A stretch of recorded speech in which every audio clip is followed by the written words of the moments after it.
Señores, Fernando Mele está Buen día. con nosotros, el segmento Biografías. Hoy, con nosotros, Fernando Mele. Buenos días, ¿cómo andan? Gracias por estar, ¿eh? Por favor, es un gusto. Vamos a hablar de acaso la biografía más trágica, podríamos decir. Y eso que hemos hecho algunas bastante duras. La historia del personaje de hoy es acaso de las más duras de todas. Es de un escritor uruguayo, muy conocido por todos, Horacio Quiroga. Sí, claro. Horacio Silvestre Quiroga Fortaleza, su nombre completo, nació en Salto, allí en Uruguay, el 31 de diciembre de 1878. Hijo de Prudencio Quiroga, vicecónsul argentino en Uruguay, y Pastora Fortaleza. Por parte de su padre, descendía del famoso caudillo riojano Facundo Quiroga. Claro. El tigre de los llanos. El tigre de los llanos. Cuando tenía apenas 2 meses, y aquí ya comienzan las tragedias, su papá se fue a cazar. Cuando vuelve... ¿Con zeta? Cazar. Bien. Cuando vuelve de su aventura de caza, su esposa, la madre de Horacio, lo esperaba en un muelle, porque se fue embarcado, con Horacito de 2 meses en brazos. Cuando se bajó de la embarcación el padre, se le disparó la escopeta y se murió. Tiro en la cabeza y se murió. Accidentalmente, por supuesto. Horacito de 2 meses... Adelante de la madre y del Adelante de la madre y del hijo. La madre del susto lo dejó caer a Horacio sin querer y Horacio se golpeó la cabeza contra el piso. Y así comenzó la vida de este hombre, cuya madre, en 1891, obtuvo segundas nupcias con Asensio Barcos. Asensio Barcos tenía una gran relación con Horacio Quiroga, con su hijastro, digamos. En 1896, su padrastro sufre un derrame cerebral, por lo que queda hemipléjico y mudo. El padrastro de Horacio. Y era el padre, prácticamente. Era como el padre porque tenía una gran relación, así es, además desde muy chiquito. Cuando Horacio tenía 17 años, algunos años después, estaban juntos en una habitación y manejándola con los pies... ¿El qué? El padrastro, ahora te digo, el padrastro de Horacio tomó una escopeta, se la puso en la boca, se pegó un tiro delante de Horacio. ¿Con los pies manejó la escopeta? Con los pies y apretó el gatillo con el pie. Delante de Horacio. No dice nada. Cuando entró, vio que la situación y plum, se voló la tapa de los sesos. Cursó sus estudios en Montevideo, comenzó desde joven a mostrar mucho interés por la literatura, pero también por la química, la mecánica, el ciclismo, la filosofía y, fundamentalmente, por la vida de campo, algo que veremos hará a lo largo de su vida. Comenzó a colaborar con un par de revistas en Uruguay, a partir de las cuales empezó a tener un estilo propio y a tener cierto reconocimiento. En 1897 fundó la revista De Salto, de su ciudad natal, y en el carnaval de 1898 conoció a su primer amor, María Esther Jurkowski. ¿Te vas a decir que se suicidó también? No. Sin embargo, pero... Ojo, Pero espera. Sin embargo, sus padres, los padres de la joven, no aceptaron la relación con Horacio Quiroga porque él no era judío. Jurkowski, de apellido, no lo aceptaron. Cuando cobró la herencia de su padre muerto, decidió irse a París. Y dijo, yo me voy con todos los lujos, voy a conseguir laburo allá, soy un escritor, me está yendo bien. Se sacó un pasaje en primera división, en primera clase, mejor dicho. Dijo, voy a conseguirme un buen laburito allá y voy a llevar una vida de lujo en Europa.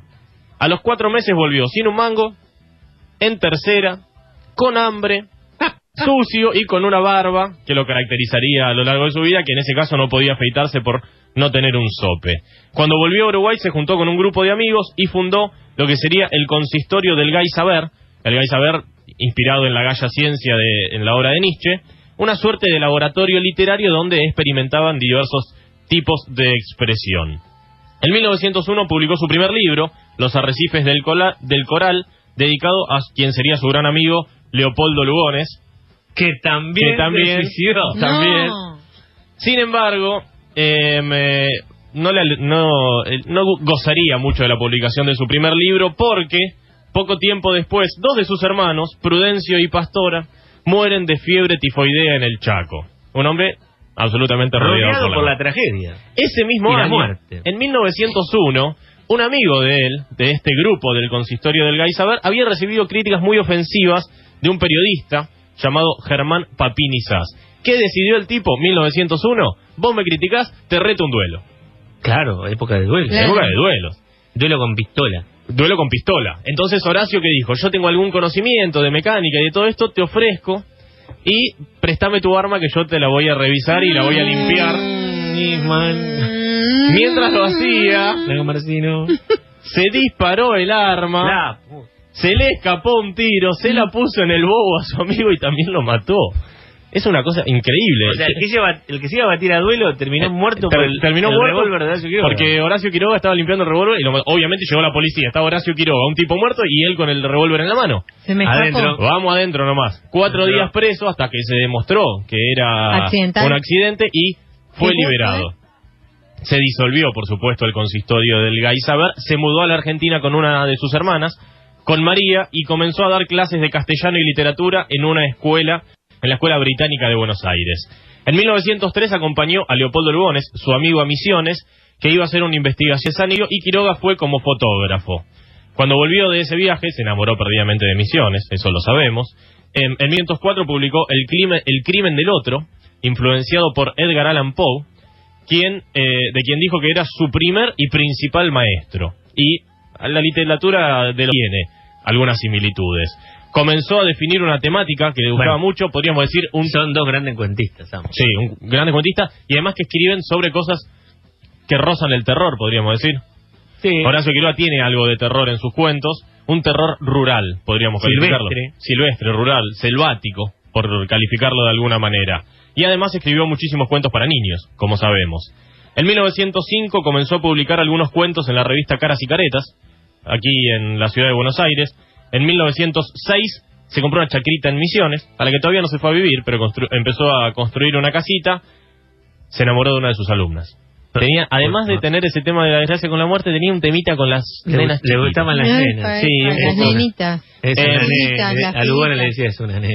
A Leopoldo. Se enamoró de ella, de Ana María Cires, a quien le dedicó su primera novela, Historias de un amor turbio. Los padres de la nena, por supuesto, se oponían a esta relación, pero él insistió y finalmente se casó con ella y se fueron a vivir a Misiones en 1908. Los padres de la nena, preocupados por la situación en la que estaban viviendo, decidieron irse a vivir a Misiones. Se compraron una casa cerca de Quiroga y de Ana María, le cayeron los suegros, como para vigilarla un poquito. En 1911 tuvieron a su primera hija, Englé Quiroga, y ese año fue nombrado juez de paz del registro civil de San Ignacio. Al año siguiente, en 1912, nació su segundo hijo, Darío, y Horacio se ocupó mucho de la enseñanza y la educación de sus hijos, a quienes acostumbró desde pequeños a andar en la selva, a enfrentarse a peligros. Por ejemplo, ¿qué hacía el señor? Los dejaba de noche en el medio de la selva solos, y se iba. Arréglense como puedan.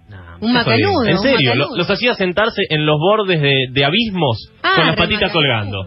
Ivánquensela, loco. Un loco. Un loco total. Copado. Un loco. Decía que de esa manera se acostumbrarían los niños a los peligros que enfrentarían posteriormente en la vida. A su esposa, Ana María, sin embargo, no le gustaba vivir mucho en la selva. Entonces, hacía fotografía, Horacio, ¿no? ¿Dijimos? Sí. En 1915 ingirió el líquido con el que se revelan las fotos. Nitrato de algo. Que le provocó una agonía de 8 días, tiempo en el cual se reconcilió con Horacio después de esta pelea, sí, pero falleció igual. ¿Y los hijos? Y los hijos se quedaron con él. Los hijos se cayeron del abismo. ¿Se lo comió un tigre alguno? No. Se volvió hijos a vivir a Buenos Aires, recibió un cargo en el Estado argentino Uruguay y empezó a dar un mango. En 1917 se fue a vivir a un sótano que le prestaban, y fue en esa época cuando escribió sus famosísimos cuentos de amor, de locura y de muerte, que lo disparó a la fama, y ahí sí comenzó a tener reconocimiento nacional. Al año siguiente, en 1918, publica Cuentos de la Selva, creo sus dos grandes obras. Para niños, pero es absolutamente leíble por cualquier tipo de adulto, porque personifica y crea personalidades en animales y les da tintes similhumanos que son muy interesantes. Y comenzó a publicar relatos en La Nación, en cuyas páginas también empezó a hacer crítica de cine, además de hacerlo en la revista Atlántida. En 1923 se volvió a vivir a Misiones, y se dice que estaba teniendo una suerte de romance con Alfonsina Storni. ¿Pero cuántas veces va y viene? ¿Se mudó más que Martín? Sí, va y viene todo el tiempo. Por tierra. A Misiones, creo que 4 veces más o menos durante su vida fue y volvió a Misiones. Un día, jugando con su amiga Alfonsina Storni, un juego en una reunión, tenían que darle a un reloj de bolsillo un beso, uno de cada lado, digamos, uno en cada cara del reloj. Cuando se acercaban, él sostenía el reloj, lo levantó y se dieron un pico. Y dicen que ahí comenzó una relación. En esta ida a vivir a Misiones, se dice que... Dos tipos sencillos para ser pareja. Simple, imagínate. Sin problema, Perdón, otra que... Sí, obviamente. Se dice que allí comenzó un romance y que Quiroga, cuando se fue a vivir a Misiones, le dijo, venite a vivir conmigo. Ella fue y le preguntó a su amigo Benito Quinquela Martín, el reconocido pintor, y le dijo, con ese loco no te van ni loca, y él se fue a vivir solo. En Misiones se enamoró de una niña de 17 años. Le duró poco el amor a Alfonsina y se enamoró de otro carozo. Y era enamoradizo, sí, va bien. Él tenía 35, se enamoró de una niña de 17 llamada Ana María Palacio. Y quiso convencer a los padres de que se vaya a vivir con él. Escribió una novela llamada Pasado Amor, que fue publicada algunos años después, en 1929, y que fue un fracaso total. En las primeras semanas vendió 40 ejemplares, nada más, en las que contó historias de desamor. Por ejemplo, un romántico total. Metía cartas en ramas huecas y se las tiraba a la ventana de ella. Eso es una cuestión romántica, no me digas que no, Natalia. Sí.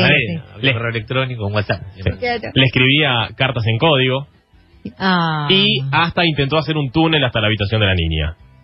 Una cuestión un poco paranoica. Ya estaba medio loquito ahí. Sí, ya estaba un poquito complicado. Pero sus padres se negaron y no logró convencerlos, por lo tanto, decidieron llevarse a la hija a vivir a otro lado, por los acosos que estaba sufriendo de Horacio Quiroga. Se instaló un taller en la casa, se construyó una canoa con la que viajó desde San Ignacio hasta Buenos Aires en repetidas oportunidades. 1000 kilómetros son, más o menos. En una canoa. Es una canoa de madera que la pueden buscar, se llama Gaviota, buscan en Google, Gaviota, Horacio Quiroga. Pero pará, una canoa ¿Es amplia o la chiquita que tengo? Podríamos decir.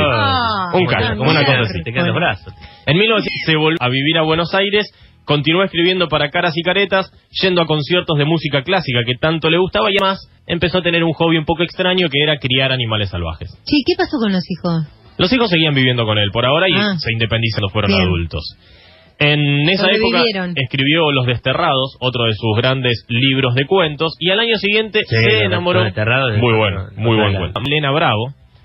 Él tenía 48 y ella 19. Era compañera de la escuela de su hija. Se casaron ese mismo año y al año siguiente tuvieron una hija, la tercera de él, llamada María Elena. En 1932 se fueron, ¿a dónde? A Misiones a vivir otra vez, por supuesto, fundamentalmente porque él era muy celoso.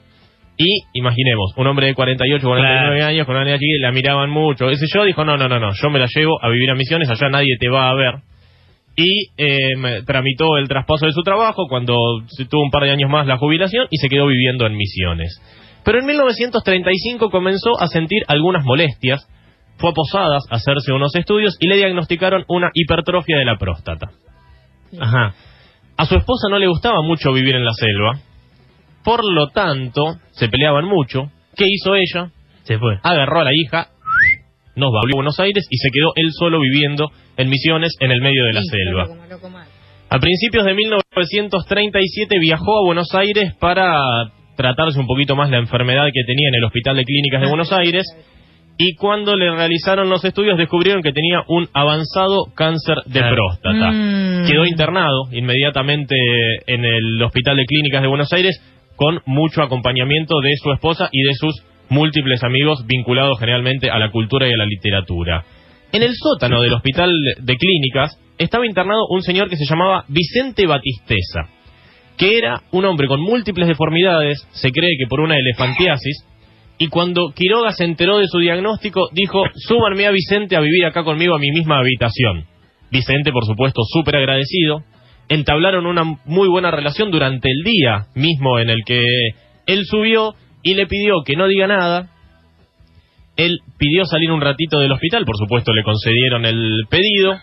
Fue a una farmacia, compró cianuro y esa misma madrugada, el 19 de febrero de 1937, se bebió un vaso de cianuro frente a su nuevo amigo y cómplice instantáneamente. ¿Por qué siempre adelante de otro? Fue velado en la Sociedad Argentina de Escritores, de la cual había sido miembro fundador, y más allá de que él quería ser cremado y que sus cenizas sean esparcidas, por supuesto, en Misiones, mandaron a hacer algo, nada que ver, dijeron, no, nosotros queremos que esté en Salto, le mandaron a hacer una urna de algo por un artista ruso, y tiene el busto de él, está la urna también, que está en Salto, en el museo de su ciudad, con la cara de él y las cenizas de él ahí dentro.